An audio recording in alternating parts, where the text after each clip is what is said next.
Simone. I am excited to be talking to you today. We just got back from NatCon, which is the National Conservative Convention, where all of the high and mighty conservative thought leaders, not real thought leaders, i.e. they don't lead the public's conservative mindset. They actually seem almost completely disconnected from the mainstream conservative movement, which was a real takeaway for me when I was there. So these are all the people who work in the Washington conservative think tanks. And Ivory Tower people. Yeah, and I heard some thoughts there that really made me be like, wow. At one point, I was like, why are you doing this? The base doesn't want this. And they literally said, fuck the base. And I was like, wow. What one person where you got all mad, where he's like, bureaucrats are good, actually. We just need conservative bureaucrats. We need a larger bureaucracy and we need it to be conservative. And then another person was like, don't complain about socialism's okay, so long as it's within our value set. And this is where you get like insane things. Like the Heritage Foundation did Project 2024, where they put out like this plan. 2025 for the Trump administration. And in this plan, one of the things that they had was banning pornography. And I was like, that is a leftist position. What are you not familiar with the Stellar Blade? Malcolm, they're coming together. Unity at last. We can finally agree on something. It's a bunch of woke bureaucrats with like mild conservative overlays. Between no-fap men's rights activists and radical feminists, we finally found common ground. Porn is bad, except that you guys know making porn illegal and making porn something that's shameful is the number one thing. No, hold on. When you're talking about the base, like no-fap is about self-control. Even no-fap people are mad about the Stellar Blade controversy. Even no-fap people are mad about the Tracer butt controversy. Even no-fap people are mad about the Skullgirls controversy. Every time a group has attempted to censor male sexuality, it has been a progressive-leaning group. But I want to talk about how these groups became so wildly different from each other. Why is the conservative online base, which is the group that really got Trump elected, like Trump was the 4chan candidate to begin with. Yes. That is the group that made Trump happen. That is where Pepe came from. That is where Emperor Trump came from the Warhammer stuff. That is where basically most of modern conservative internet culture came from. A lot of people would say, okay, a lot of this is downstream of 4chan, and it is, but it's not just downstream of 4chan. A very bizarre thing happened in internet history, which is the atheist movement online became the birthplace of the culture that is now internet conservatism or internet republicanism or internet Trump base, basically. Interesting. And the question is, how did this happen? Would you like to know more? And let's chart the history of this for people who are too young. Now, if you are young and not familiar, like you have not been, like if you are my age and chronically online, I just said something that is completely uncontroversial to you. You're like, oh yeah, I remember when that happened. That was weird. Because everyone who has been actively engaged with online culture for a long time and mildly open to conservative ideas knows that this happened. But if you aren't, then you might think that's a controversial claim. Or if you just haven't been engaged with online culture. Like if I said this at NatCon, they'd be like, that can't be true. They'd say something like that. And then somebody at the table would like lean over and be like, actually, that did happen. So let's talk about how this happened, what happened, and why it happened. Yeah. So first, we need to go back to the early days of the internet. If you are talking about the early days of the internet, the war between the fundies and the atheists was absolutely enormous. It was like the core show on the internet. It was the core conflict on the internet. It was as big a conflict as something like woke versus anti-woke is today. Okay. It is what everyone was talking about. And then, and I should note that people can be like, oh, then the modern conservative movement must have come out of the early online religious movement, right? The people who were fighting the atheists. The problem is those people were always like 1 to 10 versus the atheist community in the early days of the internet. They were the vast minority. They were people that brought on for people to take who had no internet literacy for other people to take pot shots at. That was basically what was going on. Poor dears. And then even the people who were online were more dedicated to their individual communities, i.e., like promoting Catholicism or promoting some brands of Protestantism, than any sort of wider political battle. So those were two of the things that caused that. And partially because of this shift, but partially fueled by this shift, is the theocratic portion of the Conservative Party just lost pretty much all of their power in the shift to the Trumpist movement. Yeah. But this will also explain how that happened, because an alternate version of conservatism began to grow online, which appealed to many more people than the theocratic form, and we can talk about why this happened. Early atheist community online. You had this early atheist community online, and then they were mostly like YouTubers. That was where a lot of this was happening in the early days. And pretty much all of their content was, look at this stupid thing religious people believe. Let's laugh at the religious people for having these stupid views. And don't all the subreddits. There was really too. One of the pinned core subreddits of the top 10 was Our Atheism. Yeah. So do you have any thoughts on this period of history or any memories you have of it before I go further? I do remember it. And this was something that I definitely encountered more in my upbringing, right? As a young girl growing up in a very progressive area where basically religious people were seen as quite weird. And it was, and genuinely quite funny. Like, how could this person possibly have these weird traditions and believe these weird things? And yeah, making fun of them seemed. And that's actually the core of what caused the switch. Yeah. And I'll actually mark an interesting anecdote here. So Sarah Hayter was in these early days. She's a guest that we've had on the show. She's great. She is an ex-Muslim who was a big figure in this early atheist community. Now, she probably was the second most famous Muslim in the community. Now, or ex-Muslim, I should say, in the community. Now after Ayaan Hirsi Ali? Yeah. Now she's known as an anti-woke podcaster. And I remember actually, because she hadn't contextualized that this had happened. And we were with a group of more like online savvy like people, and she was thinking about what she was going to do next with her career. And I was with a bunch of think tank people, and I go, you could just go and be like a public face of a conservative think tank. And she was like, oh no, I wouldn't appeal to the conservative base. I'm just an ex-Muslim anti-woke activist.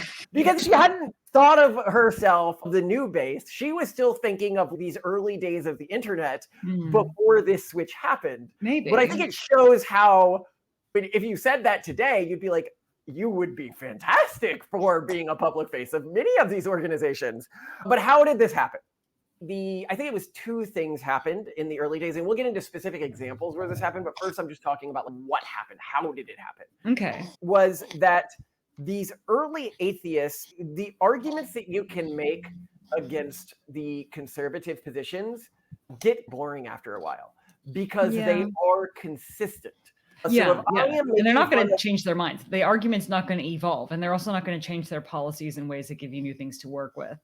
Yeah, so you're just working with the stupid thing. It's a debate you can run 50 times, 100 times, but you're not going to be able to run it a million times, which is what you need, right? Yeah. You need something to attack that is constantly evolving, but patently stupid.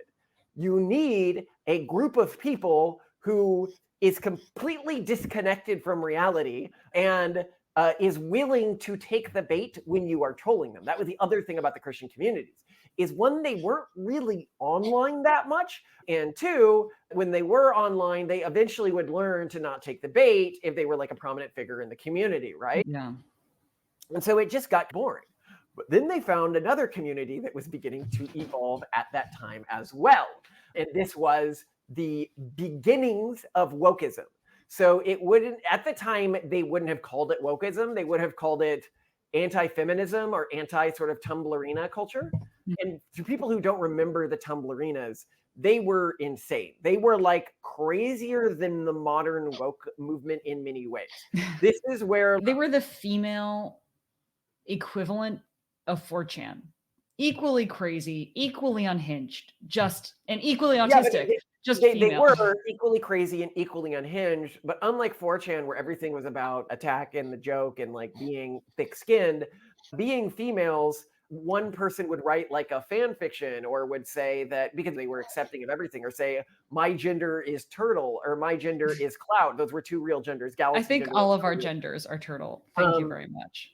Yeah, it's too good. Your community would begin to buy into this, because women more than men begin to buy into community consensus more. Yeah, I'm already buying into turtle gender now. You can call me turtle statistically, yeah. They're also statistically more spiritual. If you look at things historically, women were seen as the more religious group, which I think modern people might be pretty surprised about. It's because women buy into these sorts of stories much faster than men do. You know, if somebody writes a fan fiction, women are going to start thinking these characters are real, like a small group of women, become at least, Snape much faster wives. than men. Yeah, yes, Snape wives and stuff like that. You don't get this phenomenon in men that much.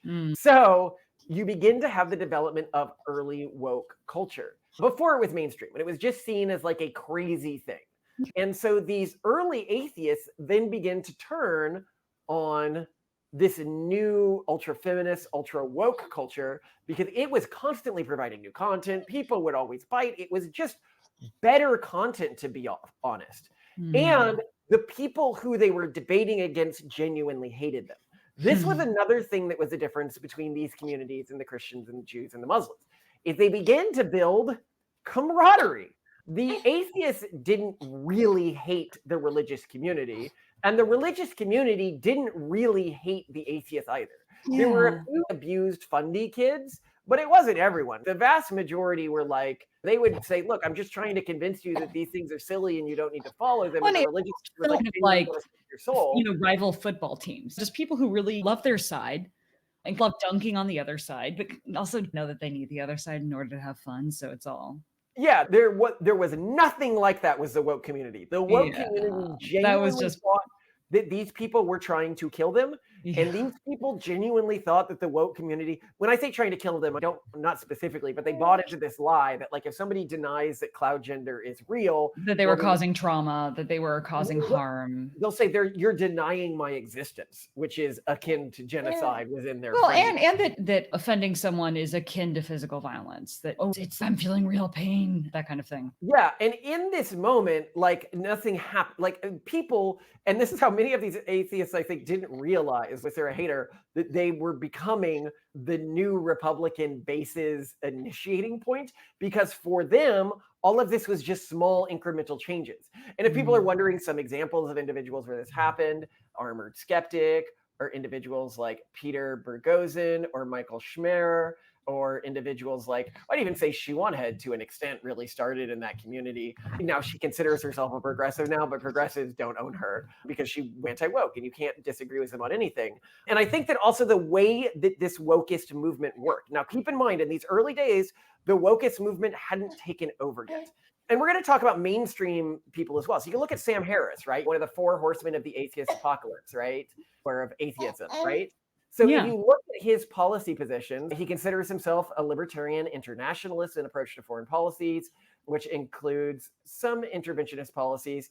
He was, during the Bush era, he supported, specifically in regards to attacking Islam in the Middle East and the war of that period, he was seen as being willing to talk to anyone, even when he disagreed with them. For example, Charles Murray, he talked to, he's a conservative individual, and people were like, oh, how could you do that? And like the Israel-Palestine conflict, he's on the Israel side. He has, or you can talk about Christopher Hitchens, who even in the early days supported the Iraq war, right? So you would have these individuals. Now, in the early days, what progressivism was when all of this started, these people wouldn't have been hard removed from the progressive sphere for disagreeing with them on a few topics.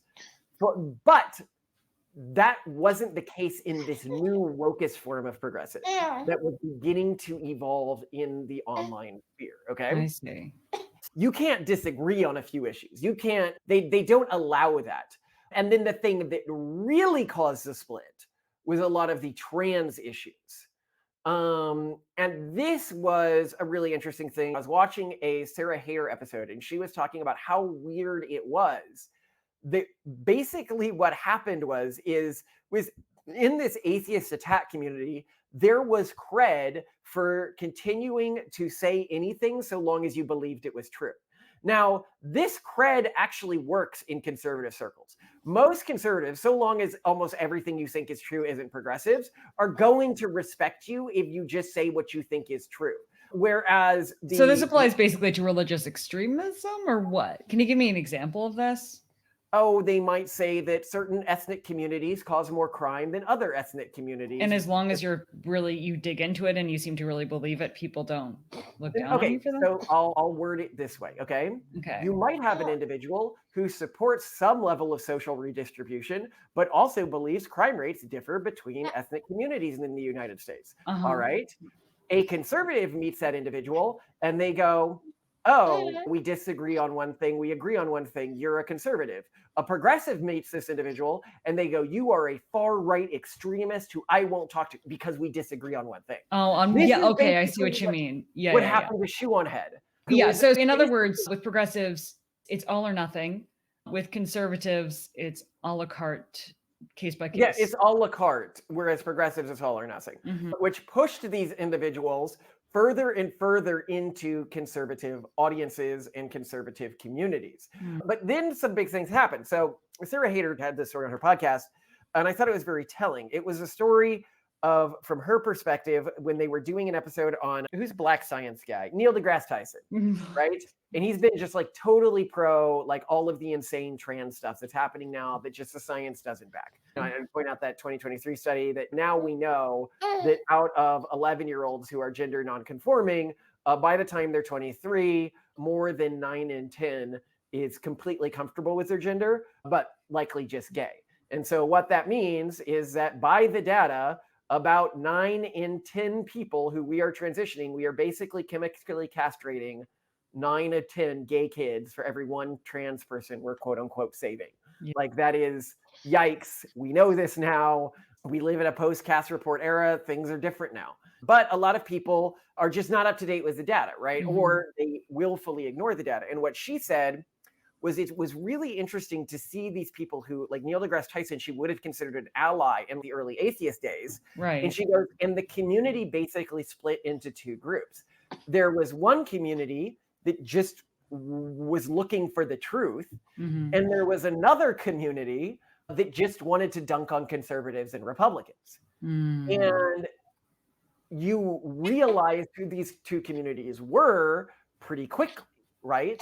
Which was the community that just wanted to dunk on conservatives. They are now this Neil deGrasse Tyson or Bill Nye the Science Guy, or you know who these people are, right? They are totally detached from reality and the stuff they're saying now. It is a conservative religion they are. Now people might be like, yeah, but these early online atheists, they weren't really the core birthing place of the modern conservative movement, on conservative base, like online base. And here I would say, one, I just think you're wrong. You just need to talk to many online conservatives. That's where a lot of them converted to the mainstream conservative ideology today. But two, you think of these individuals as having static views, and they didn't have static views. Many of them became increasingly conservative as time went on. And so we need to talk about why that happened.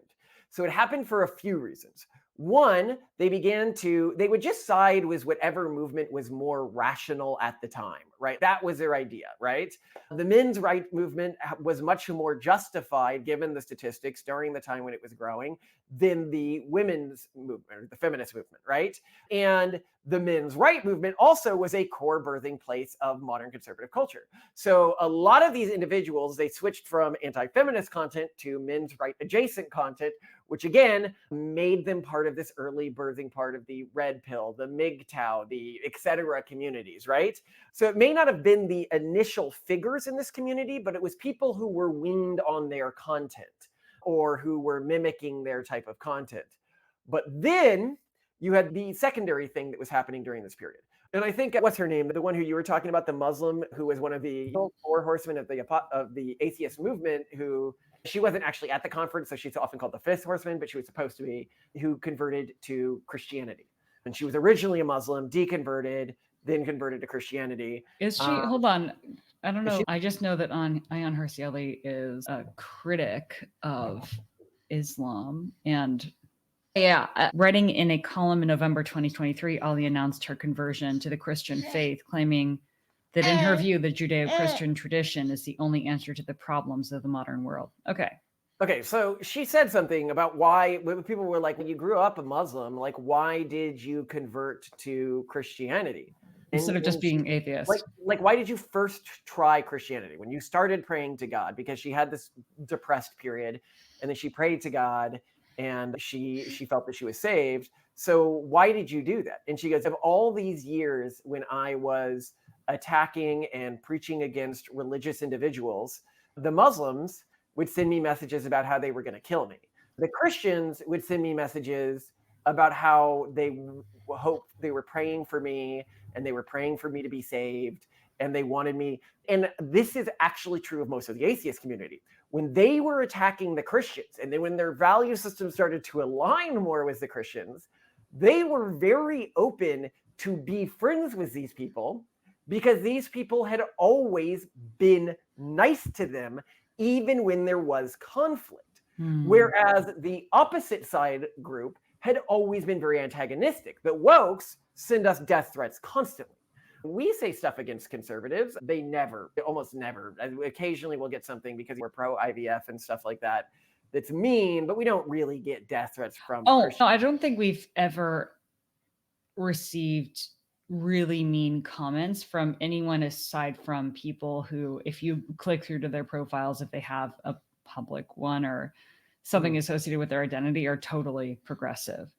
Yeah. The only thing that maybe sometimes comes up is criticism of our using IVF for genetic testing from religious conservatives, but that criticism is typically not an ad hominem attack even. So yeah, no, it's like specific, like logical argument. Yeah, or this is not the work of the Lord, that kind of thing. And it's like, yeah, it's to you not based on your beliefs, which we can or whatever. get to debates on, but they're not relevant here. But what it means is, I don't like, maybe progressives don't fully understand this, or their culture is so toxic because it's so built into attacking each other within their culture. But when you constantly attack somebody who is trying to take a middle ground, you end up pushing them further and further to the other side. And they become more and more open to genuinely reconsidering their positions.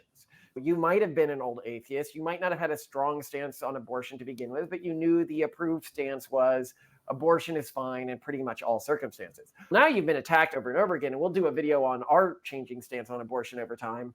And you're like, you know what? I should probably go back to the evidence on that. The nice guys seem to be really against this abortion thing in most of the circumstances that it's being used today. Maybe I should learn more about this. And then they do. And they're like, oh, I agree with that position. And here is one of the big things that shifted along this period as well. And I think that this is indicative partially of why the new conservative base is so different from the old conservative base. The old conservative base was primarily a theocratic base. That's what they were interested in, was theocratic and sort of pearl clutching. The new conservative base is a mixture of two communities. It is this original, I call them caustic atheists, i.e. atheists who are really interested in debating people doing stupid things, who are interested in what is the technically correct answer. And well, no, to your point, because they're seeking out people who are doing stupid things. I want to be technically correct and have an easy win. And I know I can win. I want a guaranteed win with no effort. It's so a mix of this community. No, but they also are interested in technical correctness. This is why, for example, you have problems with people like Sam Harris or Christopher Hitchens or other like mainstream atheists, even Richard Dawkins, unfortunately, from the perspective of wokeism, having wrong policy positions, having wrong positions about the way the government should be structured. Because it turns out that if you're just interested in what's rational, you eventually realize actually capitalistic systems seem to work much better for everyone involved than socialist systems. So let's move to those systems. So It was a mixture of this earlier, let's be technically correct, not the old fuddy-duddy Christians who were afraid of technology and afraid of change, but the theologically alive Christians, I would call them, the people who are having this active theological discussion. And so you got a melding of these two communities, and that produced the type of conservatism that led to Trump, where individuals were like, hey, we need to stop. It doesn't really make sense for people in this country for us to be focused on so much on what's going on overseas anymore. Let's stop that. Or it's also why the party, in terms of its, if you talk to the Republican base, if you go to these rallies, they are often much more, and I didn't realize how socialist the conservative elite class was. Oh my gosh, seriously. They are much more libertarian, and they're much more libertarian in part because it works. And now you're having a weird sort of circle back to the beginning thing, right? I don't know if you've heard some of the controversy of Richard Dawkins, for example, bemoaning the fall of the church in his country, where he has been complaining a lot and saying it's really sad that we don't have the cathedrals are being turned into mosques in England. And he's like, but if you don't have people going anymore, then they're not tithing and they can't afford the buildings anymore. And this is all in a way downstream of his movement. He hasn't come to the perspective of converting yet, but he has come to the perspective, which most of the original atheist community has now, which is unavoidable, is our society was better with religion, specifically Christianity, and that it was to some extent a mistake to be attacking these communities, and that a lot of the societal problems that we have right now are downstream of the deconversion of people. However, there is not a version of Christianity that they feel comfortable returning to because they're just like, but I can't believe it. So for example, when that, whatever her name was, Muslim lady was talking with Richard Dawkins about her conversion to Christianity, and she was talking about how she was depressed and noodle-sidal, and she was looking for something, and she finally had a psychologist. It was like, have you tried praying? And then after this like heartwarming story and the crowd has cheered, he's like, yeah, but do you really believe that Mary became pregnant when she was a virgin? And it's because they don't have an iteration of Christianity that can conform with this ultra-logical perspective on reality. They're like, I want to rejoin. I want to believe.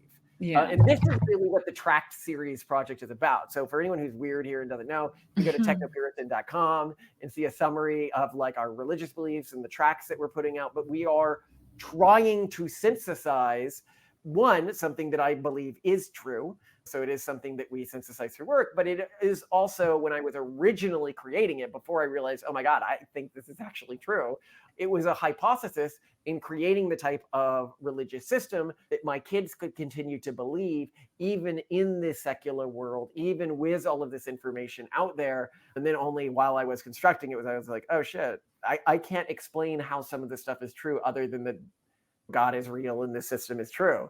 And I don't come at that from like revelation or anything like that. I'm literally coming at that from logic. Like I plausibly can't come up with another explanation for how this worked out this way. That is, and if you're looking for the one on this, you can go to the episode of Why We Believe in a Techno-Puritan God, which goes over like why we believe this, the stuff that I just found implausible from any other metric. But I do think that's where we're going to see a lot of this community go, is back towards these religious traditions, because unfortunately, if you're taking this logical contrarian stance, now within modern wokeist society, it's going to push you back towards religious systems. But I'm wondering, what are your thoughts on this? Or do you remember this as it was happening, or like thinking, oh, it's weird that all these ex-atheist people are now like the most popular conservative YouTubers. Or anti-feminist is what it was originally, and then it became conservative.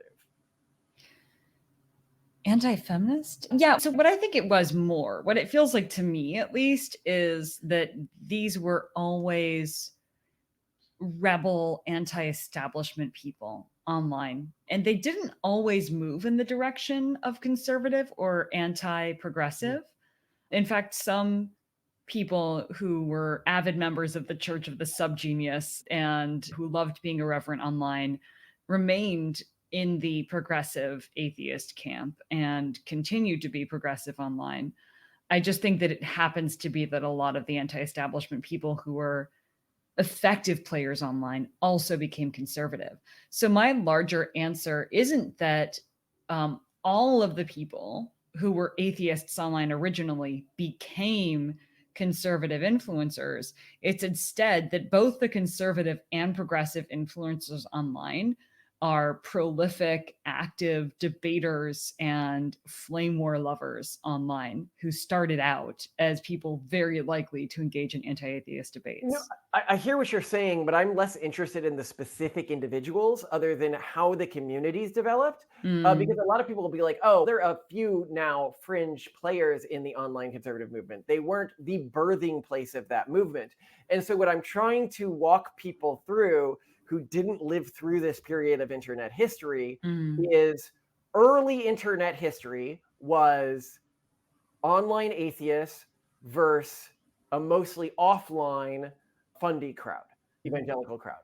Then it became feminists versus anti-feminists. The anti-feminist community, most of the leading figures in it were either raised within or got their initial start in the atheist fights, on the atheist side. Then it moved from feminist to anti-feminist to the woke community and the red pill MGTOW community and the pickup artist community. And so the community that then was the anti-feminist community became that community, but it had originally been seeded and created by this atheist community.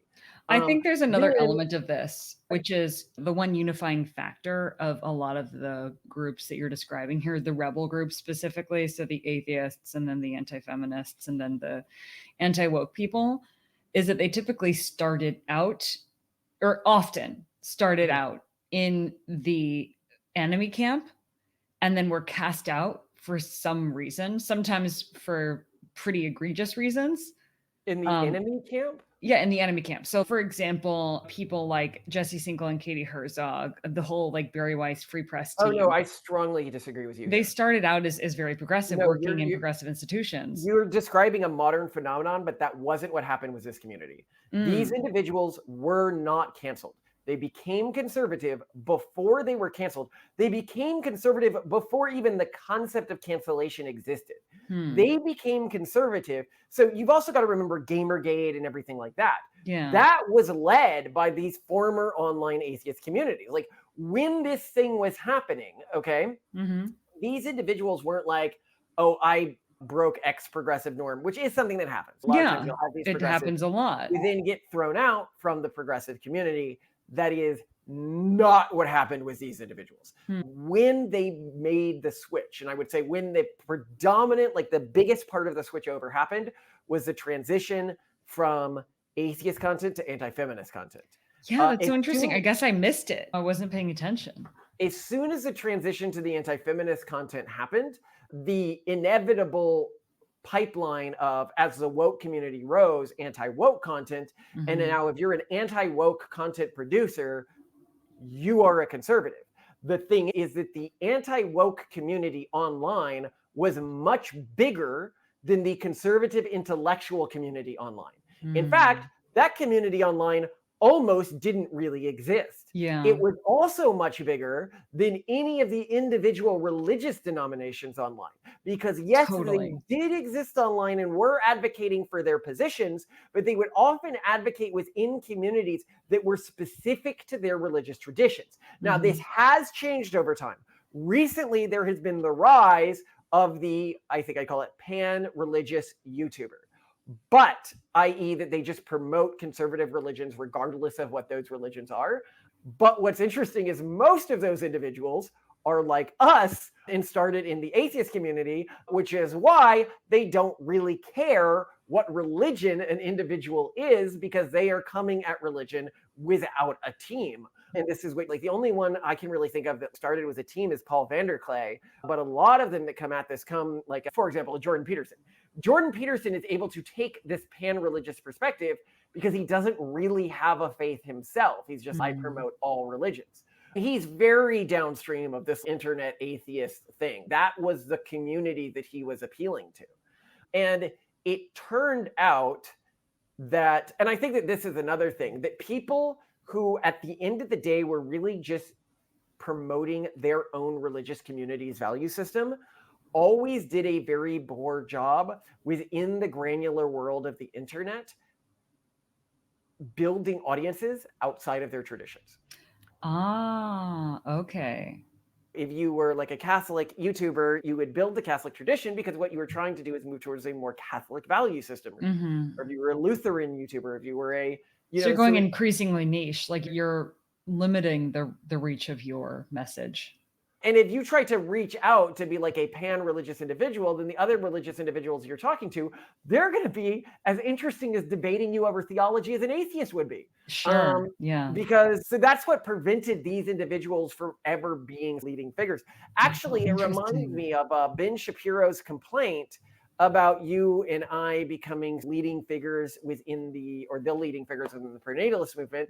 And I think he was mad that his sister didn't become a leading figure of the pronatalist movement. I think that's what he expected. They put all this money in. She clearly wants to be like pronatalist in her value system. She's been attacked as a pronatalist by progressives. Why isn't she being elevated? And it's because ultimately we were not coming at this from a team perspective to begin with. And therefore, we were able to speak on this issue in a way that resonated with many more people than the way that they were speaking about this issue. Their way of speaking about this issue was just, frankly, it was tainted by their own community background. If it's, why are you having a lot of kids? It's, I'm doing it for these Jewish reasons. And it's like, what does that have to do with anyone else? What does that have to do with me, Christian person? What does that have to do with me, secular person? Whereas when we were coming at this, we started from a purely secular perspective. And so we were like, these are the ways that make sense for everyone, regardless of your religion or faith system. And then when we went back into a harder religious system and we built that for our family and then ended up believing, that happened to us because we were genuinely like, what's best for our kids? What's the system that's best for our kids? And we built that and we ended up believing it.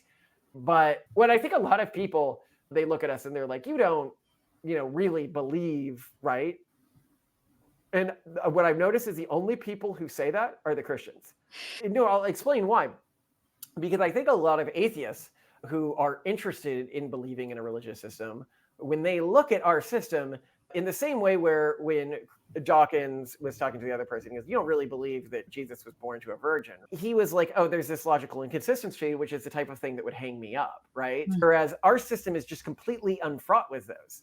And so you're not going to have, I think most atheists who look at it are like, yeah, no, I bet they really believe all of this because it doesn't trigger any of the, I just can't bite that as an atheist problems that many of the other traditions do, which is why we call it a secular religious system, which I think religious people are confused by, but atheists, when they look at it, they go, oh, it's a materialist monist system that doesn't believe in things like souls, but believes in a God. Okay, that makes perfect sense. Like I can see why they would believe in that. Whereas religious people, I think, are more like, you can't make something up and then end up believing it's true just because you found evidence that it's true. Believing something requires faith. And I think that this is actually the difference. Like we don't really have faith. I believe my system because I believe it explains things that I can't explain using any other world metric or any other, like metaphysical system for understanding reality. Not because God came to me and talked to me or like it helped me out of this rough time or anything like that. Like what's weird is we believe in our system. And I think that many of these atheists who are reconverting, they believe in these systems and they follow these systems almost in the way an atheist would without. And then after that, they develop the blind passion, which I think the religious community has a trouble modeling. And I'm wondering why they have trouble modeling that could happen. It might be because for them, so much, I can tell you a couple camps that I can understand why they can't believe it. One is the religious community that's really only persuaded by the awe that these giant things like cathedrals and temples are able to inspire in them. Like it's a very sort of emotional, like the ceremony and the cathedral and the antiquity, like that's what makes these things true in my mind. And so it's really that they were persuaded through emotion rather than through logic. And that is why. The other is the group that was raised in a tradition. And these individuals don't understand how you could convert into a tradition because they've just never done it. So they've never switched traditions. They've never deconverted from a tradition. Just the idea that you could genuinely convert into something and believe it is surprising to them, especially if that thing doesn't have antiquity. They're like, things that are true must have antiquity. And we would argue our system is a derived system, but I would argue it's actually truer to the antiquity of Christianity, which has always been an evolving religion, than many of the other forms of Christianity, which I see as as lacking that because there's LARPing a stasis that didn't really exist. But the other thing that I would point out here is, I think that a problem that they have, I would point out here with the antiquity, is we even know from the biblical tradition, I always mention this, but it is worth noting whenever the concept of antiquity comes up, because I know, not everyone watching has seen all of our episodes. We know anyone in the Abrahamic tradition, from the snake staff of Moses that ended up being put in the temple and worshipped, which was a form of idolatry, not worshipped, but it was prayed to, in the same way people today pray to relics, that it then was commanded by God that it was broken after 500, 600 years of being there. And the antiquity of a tradition doesn't mean that God approves of it. He's basically just waiting for you to figure out that what you're doing is idolatry. And some people never figure that out until he's finally like, screw it, I'm sending a messenger and people need to know that this is not okay, what you're doing.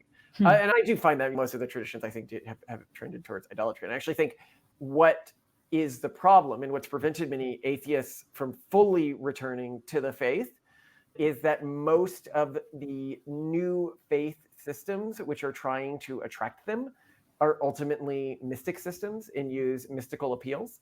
And those are never going to be palatable to somebody who left religion for these logical inconsistency reasons. And I'd say who is buying into these mystic systems? I actually think the core group that's buying into these mystic perennialist systems are I guess I'd call them crystal worshipers. They're the people who left their original religions for emotional reasons, like they were mean to gays, or they didn't treat women well enough, or they didn't allow women preachers, which never would have pushed me out of a faith community. Now, again, I was raised in an atheist community, so that wasn't even a thing. But something like my dad's question around the ark, that would have pushed me out of a community. The thing that deconverted my dad, so I should say like how I ended up becoming a deconverted person, was he got in trouble for trying to figure out the logistics of how Noah's Ark could possibly have worked and kept all the animals alive. And he didn't like the magic answer because he's like, if magic's the answer, then why doesn't it say that there was magic in the story? That seems like a pretty big plot hole. Like, why it's giving me like specifics on the sides of the boat, but it doesn't talk about the magic that was making the food. Like, it doesn't mention that they were like embryos, like some sort of, I'm imagining like a Jurassic Park thing.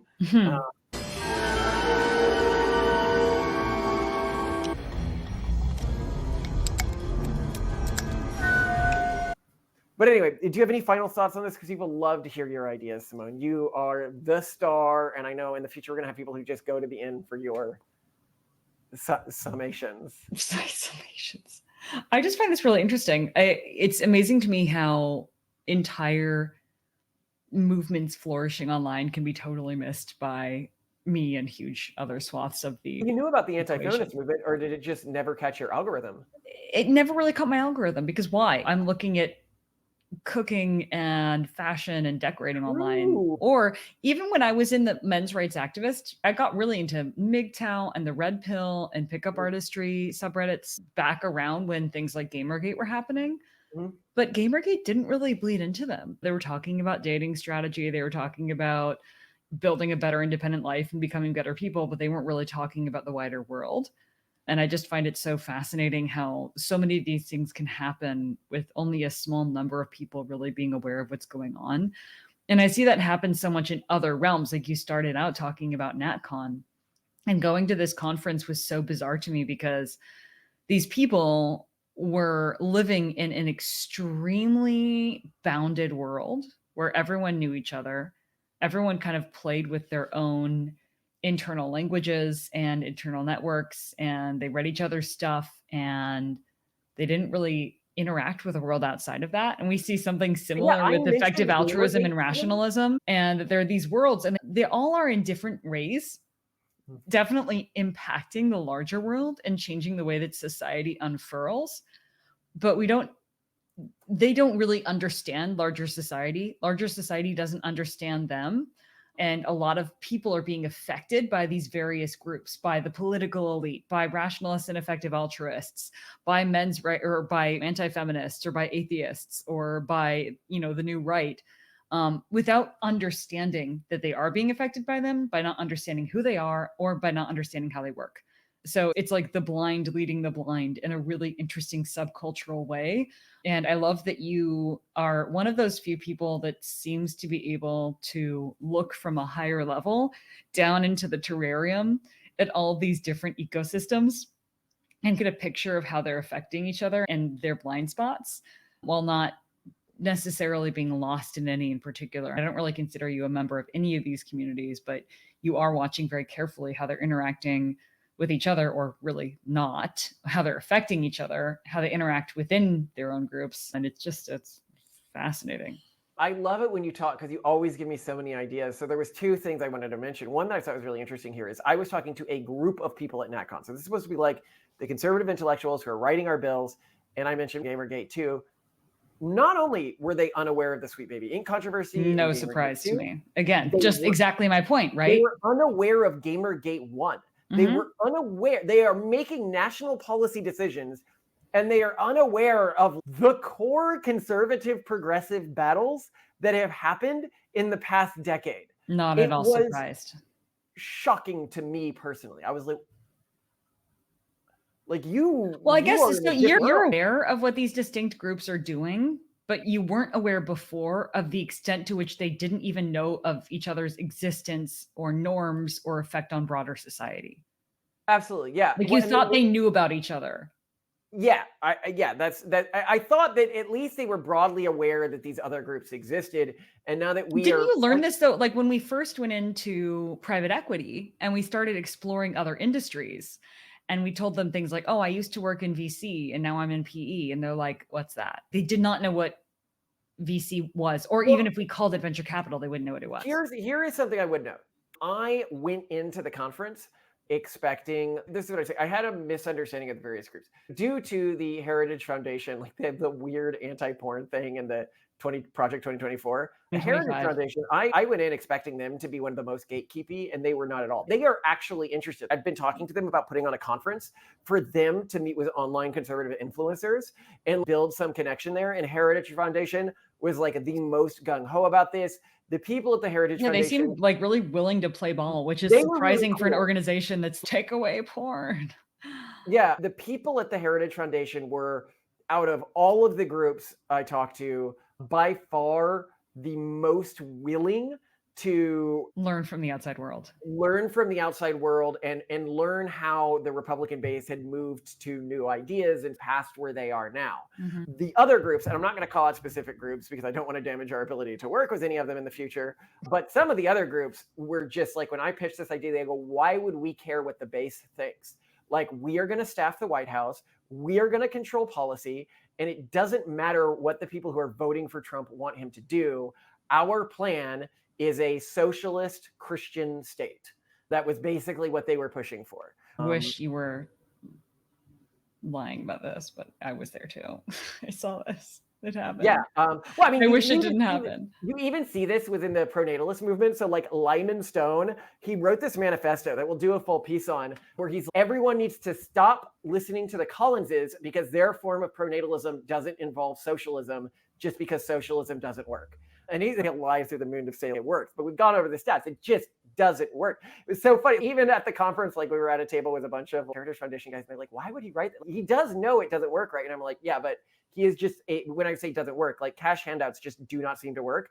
He will not stand any form of pronatalism that is not first and foremost socialist in its nature. And he'll even point to data that indicates that cash handouts don't work and be like, don't you see? This proves that cash handouts work, which is... Yeah, it's almost interesting. He is a socialist before he's even a Christian. It is wild. I don't understand, but what I've learned is that there's a lot of people like him in the conservative movement. They are Christians. Yeah, we thought it was him being weird, and it's not him being weird. No, yeah, they're in this conservative intellectual group. There are, and when I say socialist, I mean bordering on Marxist, and I say he borders on a Marxist, who are just happen to also be Christians. And so they think the way that they create their Marxist Christian utopia is through the Republican Party. But if you're wondering how these people gain so much power, this is another thing I've realized. The reason they gain so much power is I think that they're the only conservatives. There's a lot of reasons a person may be a conservative. But one is you held very strict religious values, but you're also a Marxist. And so the Democrats just won't talk to you, basically. Is that these individuals are the only ones who can stand bureaucracies and work their way up through bureaucracies, because other conservatives who actually understand the damage that bureaucracies and large government does just don't stay in those departments long enough.